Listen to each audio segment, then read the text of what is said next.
Welcome, Matthew, and thanks for taking the time out of your schedule to be on the podcast. My I'm the pleasure. Happy to be host. here. Yeah, pleasure is mine. I'm the host, Harjot. Before we go on further on talking about today's topic, which is the past Canadian federal election, a little bit about yourself, Matthew, and your area of work and expertise.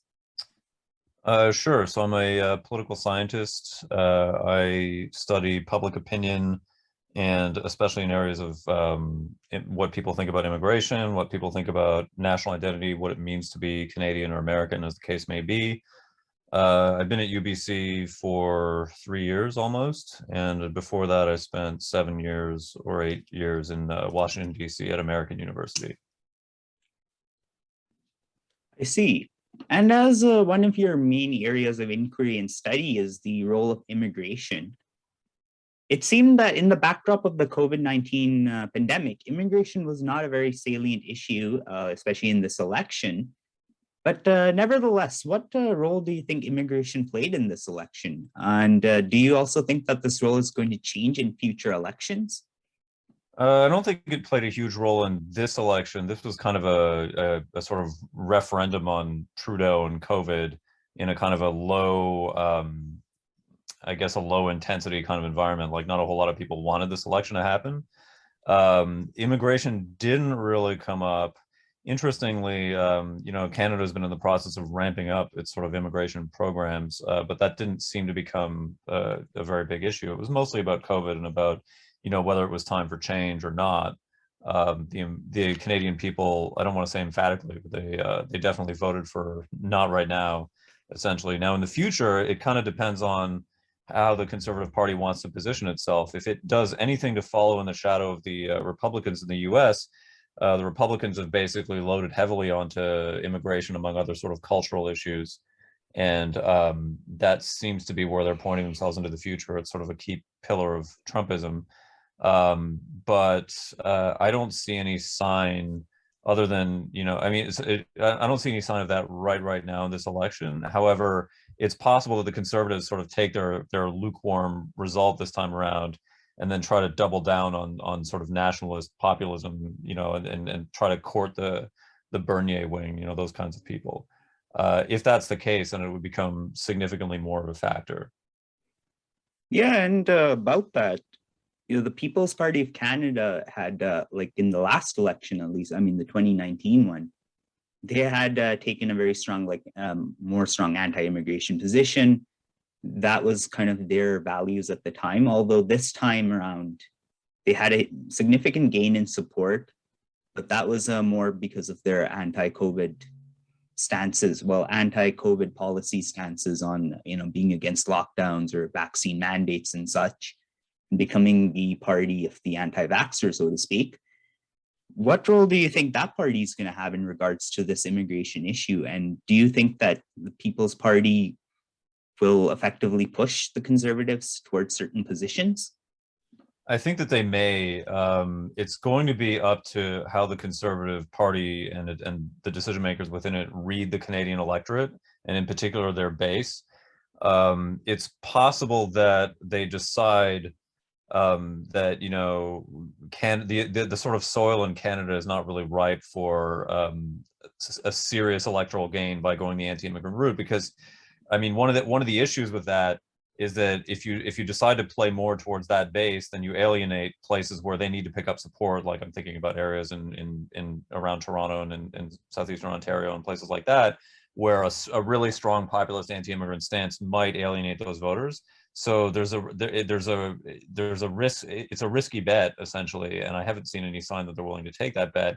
And there doesn't seem to be, an upswelling in support for the sort of, more anti-immigrant right, other than, as you say, to the degree that it becomes linked to something that's correlated but distinct, which is this like hostility to vaccination.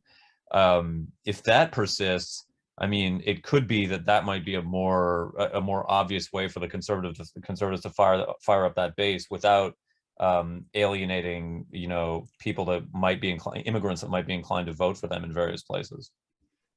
Yeah, and speaking about immigrant support, while immigration wasn't like a major policy issue, as you're saying, and as most surveys have shown, like voter surveys before the election.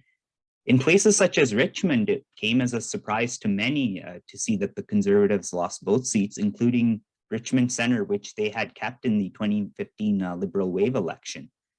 So what are some of those factors that have caused the Conservatives, for example, to underperform in the suburbs? Because they definitely overperformed in a number of rural areas, and that kind of skews the popular vote margins. But they underperformed in some suburban areas despite the polling, especially in DC. Yeah, it's hard to say. I mean, I don't have a crystal ball when it comes to that sort of stuff. I would say they didn't run an especially electrifying campaign, and it wasn't a sort of high turnout election. It's possible that in a high turnout election, things shape up a little bit differently. I just think that it was a profoundly weird electoral environment, running an election in the middle of a pandemic, with all this lockdown stuff happening, whatever. So it's hard to read any it's hard to read the tea leaves and sort of think forward about how that's gonna affect them in the future. The Conservatives have generally been underperforming for a long time. I feel like they've not run charismatic candidates that have made a lot of inroads, given like I say, it's a sufficiently weird election because like this was an election that Trudeau called because he thought he had a majority at the time, like sort of pre-Delta. So he rolled the dice to get a majority, and so in a sense, you get this weird kind of stand pat result, which could almost, if you were being super charitable, could almost be read as a sort of victory for the Conservatives in the sense that they kept the Liberals out of the majority. That's certainly how they want you to understand it. However, there's also the fact that, yeah, they seem to be underperforming in certain key areas, somewhat surprisingly. So it's really hard to get a read out of like what it all means because the sort of underlying context is just profoundly weird. Right. And so what are like your other main takeaways from this election? And are there other aspects that caught you by surprise? I don't know about surprise because I felt like it was I like many others felt like more change was possible. We felt like Trudeau was a legitimate risk. I don't think anybody with skin in the game kind of thought that he was going to actually capture that majority by the time election day ran around. The sort of tone was he going to lose it? So I don't know if sort of in retrospect, it's kind of easy for me to say, well, yeah, I'm not surprised because you had a kind of a low enthusiasm election, and then all of a sudden you have returning a sort of status quo result. It's a little bit surprising that the NDP didn't do better, I think, but that's another sort of round of soul searching over on that side. At this point, I don't think that dissatisfaction with Trudeau is strong enough to carry one of these other parties into a minority government, and sweep the Liberals out. I wonder if the next time around, if things have kind of normalized a little bit, I think Trudeau and the Liberals will be in a much more difficult position, because people eventually get tired and they want something different. But all of this has this sort of giant COVID-shaped question mark, hovering over it. Who knows what's going to happen? Even now, cases are running rampant, Delta's all over the place. Things are not under control. And so, another year or two, could bring another sort of very profoundly weird electoral environment. Yeah, I see. And so with the NDP, before the results of the election, they had a lot of high hopes. They were spending big. The polling was looking good for them in terms of making significant gains. Yet when the election came around, they lost ground in Ontario. They came close to losing their seats in Northern Ontario. They lost further ground in Quebec. And while, BC went well for them. So I'm wondering then, like, for the NDP, for the party that promoted those COVID policies, CERB and everything, that their argument was that, well, we're the ones behind it, that we were the ones pushing the Liberal government to put forward that assistance. Then what failed for them in that campaign? What do you think might have went wrong for them in their campaign or in their strategy? Well, I just don't think that message, however true that underlying statement might be, I don't think that's not usually how an electorate on average sort of understands the situation. Usually to the degree that people, I mean, we know from decades and decades of research that, when people, to the degree that they're sort of, people are rational judges of, rational gods of vengeance and reward, what they have in mind is, what have you done for me lately? And the responsible party is always whoever happens to be the prime minister. That's just who people gravitate to. And this is true even when times are bad, for reasons that have literally nothing to do with whoever is in power. This is true almost everywhere in the world, that, like, when something bad happens, it's the party in charge that gets the blame for it. So taking credit out from under the even if it's true in some sense that the Liberals would not have gone as far as they did, trying to, like, sort of steal electoral thunder for that, that sort of strategy is never going to pay big dividends. What it would take to sort of get, I mean, the question about overperformance, underperformances for the NDP is interesting, because they've had better years, they've had worse years, and again, it was kind of this sort of blah result of that, they'd hope that they would have done better, but they didn't do badly enough that, okay, well, now we need to rethink our leadership, we need to rethink our strategy or whatever. It's kind of hard to know what to take away from that, because, as you said, I mean, things work well inside, they appear to work well in some places and not well in other places, and there's a mishmash of factors, and again, it's a weird election. So like, I'm not really sure, I don't have a prescription for that necessarily. My prescription for, the Conservatives would be, well, I don't have a prescription, I have a decision, right? Either you can tack to the right, or you can try more, to build a centrist critique of the Liberal government. People don't seem to respond anymore so much to, I mean, it's been interesting to watch people's reaction to allegations of the Trudeau and the Liberals as corrupt. It doesn't, I don't want to say it falls on deaf ears, but it doesn't seem to really register in an electoral sense, other than a kind of a vague dissatisfaction. The only people who really seem to get angry about that sort of thing are people who are already not voting Liberal to begin with. Similarly with, the cultural stuff, right? All the blackface stuff from a year or two ago. And, like, Yeah, right.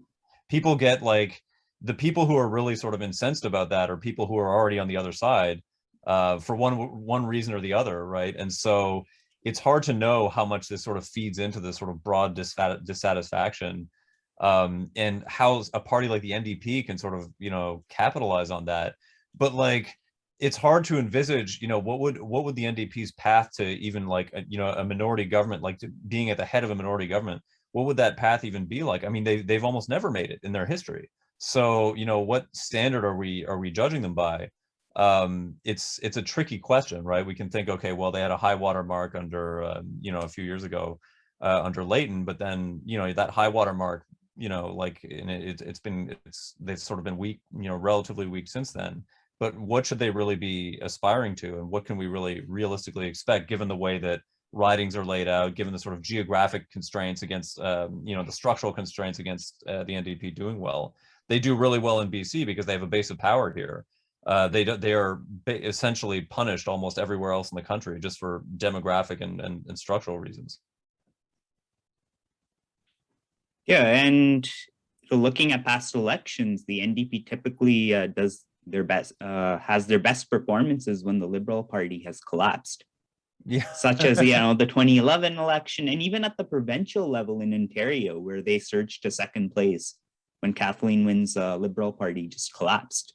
Yeah, well, that support has to go somewhere, and they're not all going to go to Conservatives, right? Or they're not all going to go to the BQ or whatever. So, yeah, I think there's a lot of I'm not an expert on this, right? But there's a lot, to the degree that people vote strategically, in the sense that they are unwilling to vote for a party that they don't see as being having a legitimate shot to win, then that would certainly put off such people from voting for the NDP ever, even if they agree on policy, unless, as you say, the Liberal Party is in total catastrophe mode, or that there's a complete sea change happening, in which case they can sort of carry off some of that support. But, like, like I said, there are people who've written about this who are much smarter than I am, but, like, to the degree that any Canadians at all vote in the sense of, like, not wanting to pick somebody who they know doesn't have a chance, then the NDP is always going to suffer as a result of that. They're always going to get, even though a lot of people, if you just asked, you asked a bunch of issue questions right down the line, do you agree with this? Do you agree with this? Do you agree with this? You would find a huge base of support for the NDP that doesn't translate into votes. And I think at least part of that is due to just strategically voting, liberal most of the time, just because, well, why would I vote? Why would I back a party that's just not going to win? Yeah, definitely the strategic liberal NDP vote aspect. But then some of the ridings that the NDP holds are very like rural ridings, and some of the ridings that they held in the past have been flipped by conservatives. So, I mean, in the urban voter sense, it's mostly an NDP liberal dichotomy. But in many rural places such as Saskatchewan, it seems that a lot of that NDP support has gone towards the conservatives. So about that. Yeah, I mean, there's a really long and interesting history of sort of like left wing, not NDP proper, but like left wing politics in rural areas, and it ties back to, consider it. There's this weird kind of mix of populism and self reliance in sort of rural areas, mixed with this kind of desire to redistribute and have government sort of balancing out everybody's life and all that. And so that's kind of unsurprising. It's kind of like baked into it, right? And a lot of these areas, they have no love for the liberals at all. And so you can pick your one side is going to be the sort of left wing populist side, and the other side is going to be the right wing populist side. But it's the populism that's the constant in these rural areas, sort of distrust of Ottawa, distrust of big government, all of that kind of stuff. But then it feeds into either a sort of a NDP style party or a sort of more right wing populist conservative message. Yeah. So while Alberta is usually thought of as, the Canadian right wing province, like the Canadian right wing province, I think one of the interesting phenomena in this past election was, I think for the first time in probably a long time or maybe ever, that Saskatchewan ended up voting to the right of Alberta. Like the Conservatives, their best province was Saskatchewan instead of Alberta. If you add up the NDP Liberal vote, they did worse in Saskatchewan than in Alberta for the first time. So what are some of those factors that are driving? Well, Alberta. I mean, in the case of Alberta, you've got the local issues with Jason Kenney's United Conservative Party, and in Saskatchewan, the Saskatchewan Party is doing quite well. But yeah, like, what do you think is driving that difference? Yeah, I mean, I think you put your finger on it. I mean, like the larger trend is in towards regionalization of these interests and then ultimately nationalization of politics.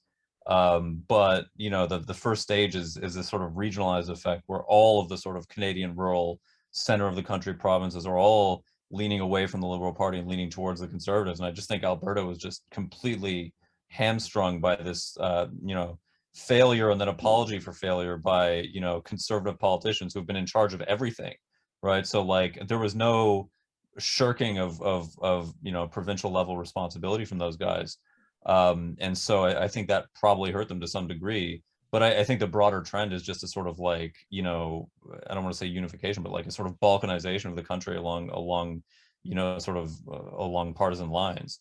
And the conservative, like I don't see the liberals making any real headway in these strongholds. It just doesn't seem to be on the table at this point. And what drives the balkanization? Is it an issue of identity, resource extraction politics? What do you think is driving it? That's a really good question, and I think that you could make an argument that it's sort of it's a mix of things.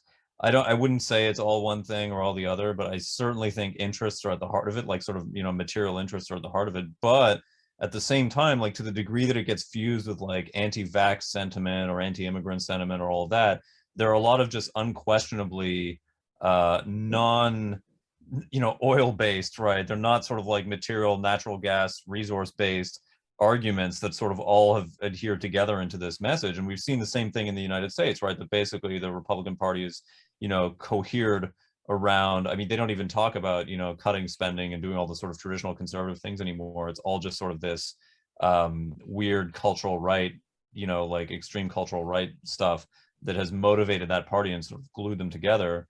And so like, you could say that like at the heart of it, there's this sort of like differentiation between, oil and gas production, that's centered in Alberta and then kind of like everybody else.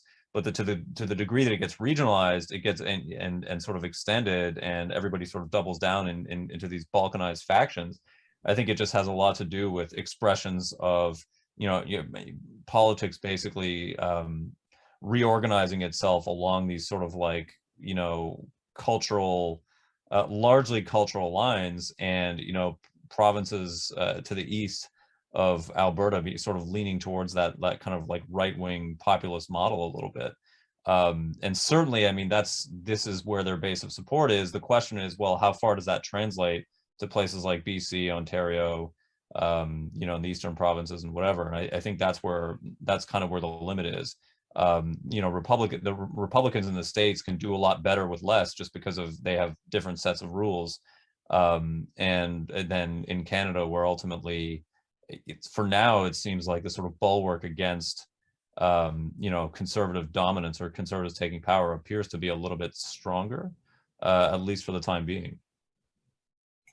Yeah, but then with rural areas, it's interesting that you have rural areas like Alberta, Saskatchewan that are like overwhelmingly voting conservatives, like 60, 70, 80% even of the popular vote goes to the conservatives in those regions.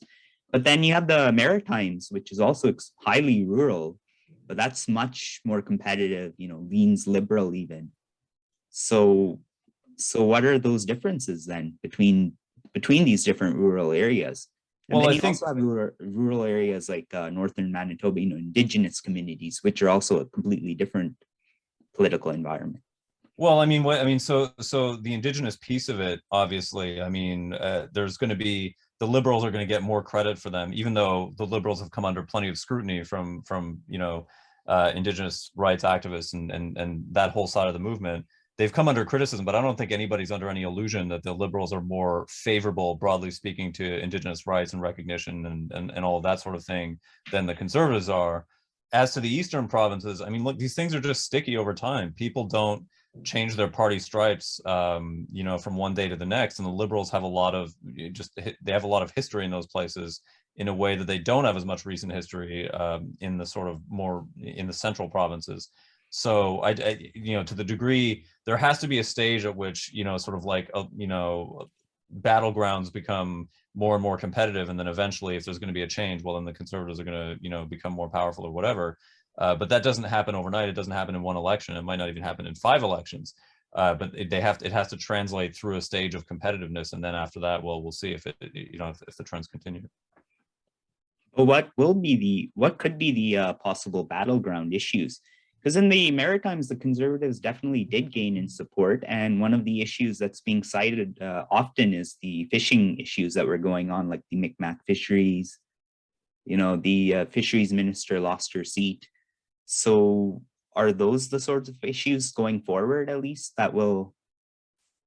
I think it's possible. I think that the bigger picture trends point more towards nationalization of issues rather than localization of issues. I think at the margins that will help certain candidates of certain parties win when they're sort of in tune with local grievances. But that doesn't seem to me to be what's painting the broader picture of Canadian politics over the past few years. Races have become increasingly nationalized. They were already kind of nationalized in a sense because people in Canada, they vote for parties. Parties have national platforms. There's not that much local candidate specific stuff.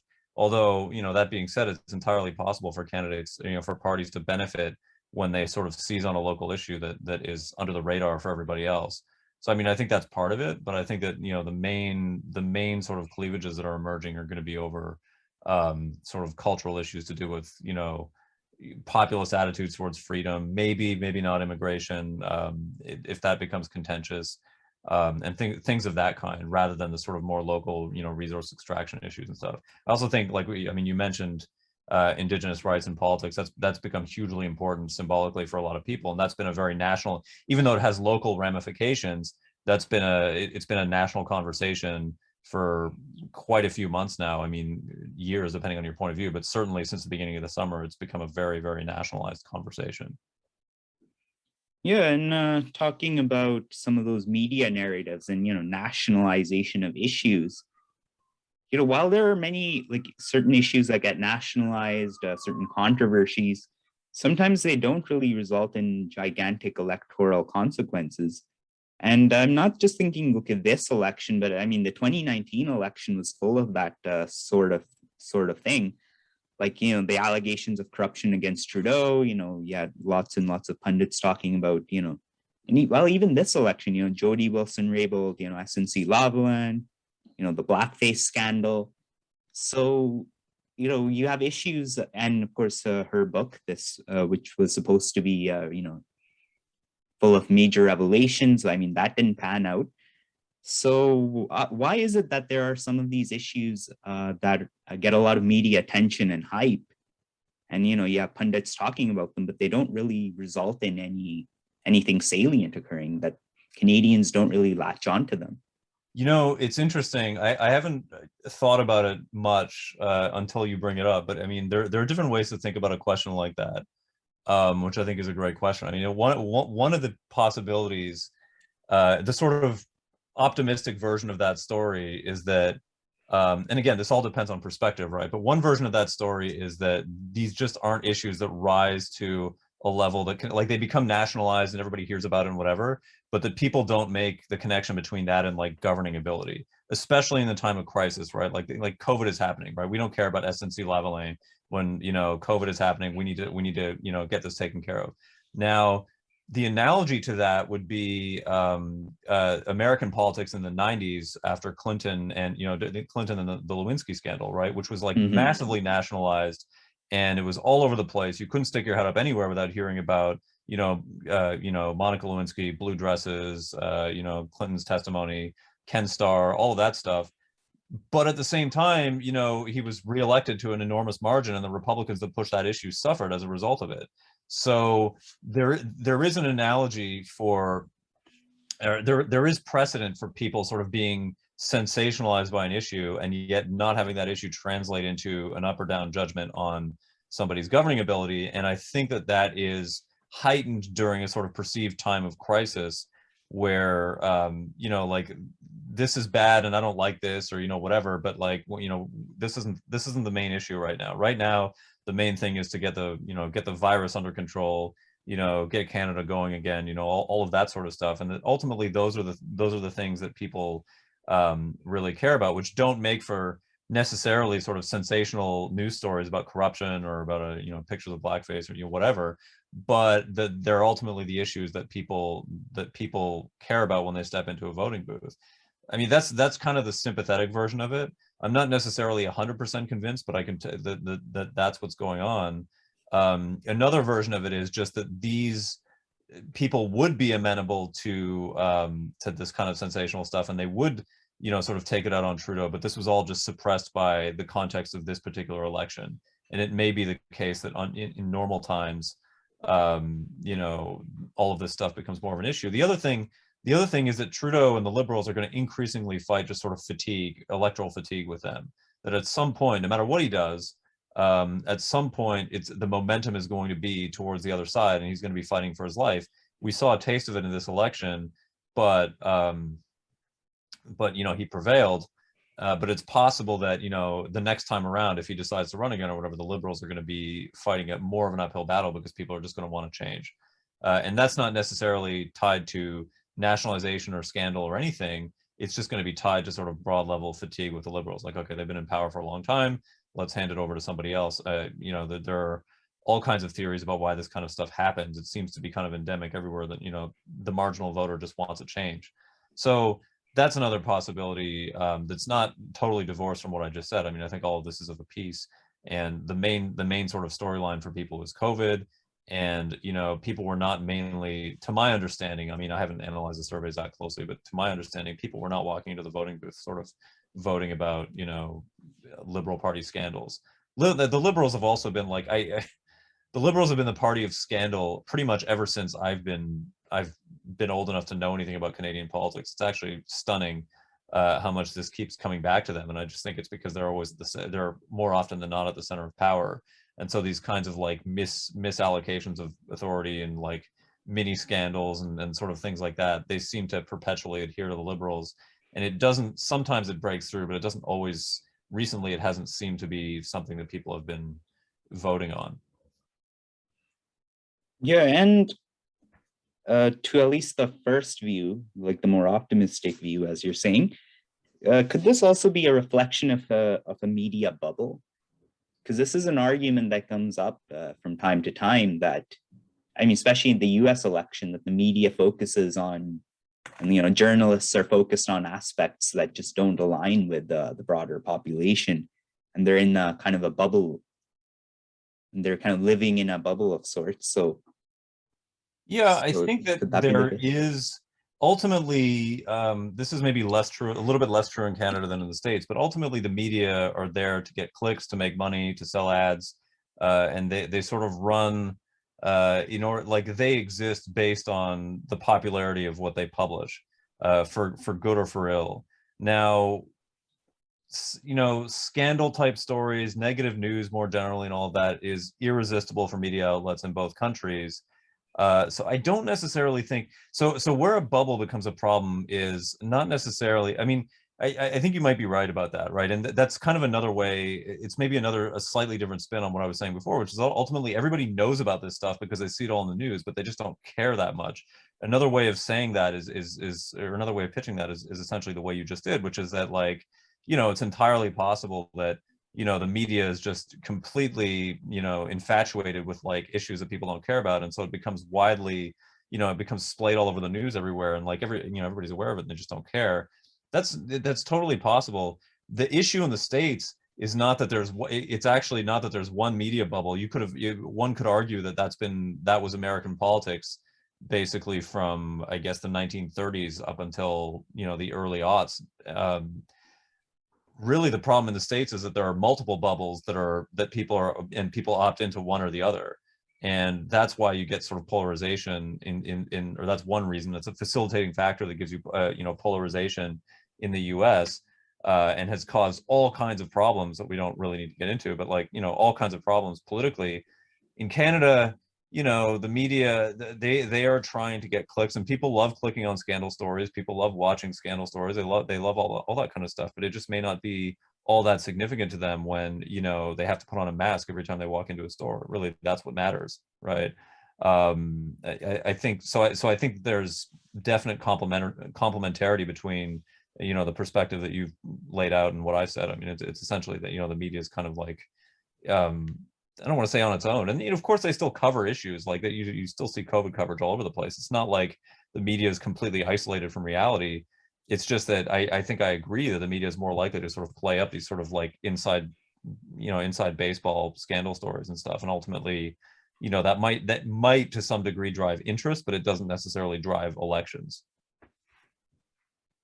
Yes, but regarding the media, and especially with the social media, and you see a lot of journalists and a lot of politicians, their engagement appears to be driven by Twitter in particular.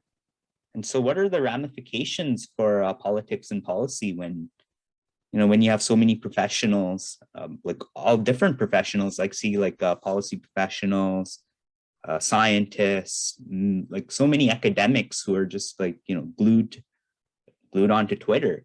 So I wonder how that affects politics, how that affects this ability to communicate across barriers, to reach Um, out to as many people as you can. I don't have much good to say about that, unfortunately. So the first caveat is that, look, I spend a lot of time on Twitter. I don't know if you spend a lot of time on Twitter, but like the first thing we have to understand is Twitter is not most people. Like Twitter is a very Yeah. sort of like it's a very hyper selected subset of people that has total control over what they sort of consume and who they follow and whatever. And so Twitter is not the main sort of threat in that regard. I think the main threat is the broader social media sites like Facebook, where people get on for social reasons, then all of a sudden, the algorithm starts giving you, one version of the news or the other. And Facebook, as you know, has been kind of in hot water for I don't know, the last 5-10 years, but like recently, Hmm. like it's been a lot, there's been a lot of questions being asked about what they're, how they make money and whether or not it's sort of justifiable. To the broader question you're asking, social media is generally terrible for this. It's a vastly pernicious influence because there's just it's much easier to hive yourself into a world where you're only seeing the kind of news that's favorable to you or hostile to your opponents, depending on what you're looking at, and not ever have to challenge your own beliefs. And it wasn't always, people have a psychological tendency to not want to confront things that make them uncomfortable. I mean, we have an aversion to what's called cognitive dissonance. But in the past, when there's been fewer sort of media outlets and they've been less sort of ideologically polarized, then people have, to the degree they wanted to follow the news at all, they would have had to sort of like moderate their stance if it disagreed with whatever Walter Cronkite or Knowlton Nash or whoever was saying. Then like that world doesn't exist anymore, because now you can just opt into one version or the other, and all you end up doing is reinforcing your own pre-existing beliefs, and you end up getting mobilized and taken advantage of by elites running for office and such that want support. And so in the big picture, what it's done is it's created a polarized world where people are not talking to each other, or doing so less so than ever, but also that you're fundamentally changing the nature of elections. It's never all one or the other, but you're pushing the sort of mix of electoral strategies away from persuasion-based strategies and more towards base mobilization strategies, which social media is very, very good for. But social media is terrible for persuasion, because the only time people forward things around is to upset other people about the same things that people are upset about, and to dunk on things, basically. So like the overall, I mean, there's this kind of naive vision that this is great because this sort of allows it allows politicians and scientists and policymakers, whatever, like a sort of direct line to their constituents, which is fantastic. But I mean, we saw where that led to with like Donald Trump and all this kind of stuff. Like it's hard now after 4 years of a Trump presidency and just sort of ever increasing penetration of like Facebook and Twitter and all that stuff into our lives, that this is on balance a sort of a good thing for democracy. I think it's almost impossible to sustain that claim these days. So from your perspective as an academic, what's the role of academia in either perpetuating the barriers or are proposing ways for the barriers to be broken down? In other words, like, how is academia perpetuating these sorts of divides? And on the other hand, what role can academia take in breaking them down? So this is, I mean, the first thing there is that academics are, in general, I'm making very, very broad generalizations, but academia has been historically terrible at communicating to the outside world what it is that we do and why it matters. And a big reason for that is that over the past 100 years, 200 years, or whatever, the trends have all been towards more esoteric, more specialized forms of knowledge. And so it's less easy for somebody like me, or somebody like my people at UBC or at Simon Fraser or whatever, faculty members, to sort of publish their research, because their research has become more and more difficult for the layperson to understand. It's more sort of technically rigorous. It's more hedged in qualifications. There's all kinds of things that make communication harder than maybe it was in the past. The other issue, I think, and is that our I want to say that our role is to bring the voice of reason to the political conversation, and to sort of cut through some of the hyper-factionalization with real world evidence and sort of quote unquote objective studies and all that kind of stuff. But all of that is made complicated because, on the one hand, science is difficult, right? Like, so we've seen with COVID that, and especially, right, that every time the CDC or Bonnie Henry or whoever has come out and said something, and then they've had to go back, people get upset when they have to sort of revise whatever it is that they've learned. Now, if you know anything about science and how science develops and how knowledge accumulates, this is all normal, right? We revise our understanding. Sometimes we're wrong, and then we get right. We do another study, and then we learn the truth, or we revise our understanding, whatever. But this is not something that people like, right? They want to know what the truth is. And if you tell them, well, it looks like it's this, and then 6 months later you say, okay, well, actually it looks like it's this, then people lose their trust. So that's one problem. The other problem, and this is more true in some issues than others, is that now I'm going to put on my sort of postmodernist hat. I'm going to say, well, it's nice to be able to say that I want to be able to just show you objective, clear evidence and not be partisan. But of course, what's objective, right? Everything is subjective. Everything has a point of view. Everything is subject to interpretation. And so not only do faculty have points of view on things that make that cloud, like they have sort of politics of their own, that despite every effort to the contrary might end up sort of like getting into whatever it is that they study. But almost as importantly, from the outside, academia in general has become an easy target, especially for the right, of like just a bunch of like, egghead liberal ivory tower academics, and why should we believe them? And so academia becomes politicized both from within and from without. And so instead of like, so I'd like to be able to say, oh, well, we can bring all these studies that we do to create a more educated version of whatever conversation we're having. That strikes me as more and more naive for reasons that I sort of have somewhat of control over as somebody who says, has control over what I say, but also for reasons that are outside of me or of my employer or of anything.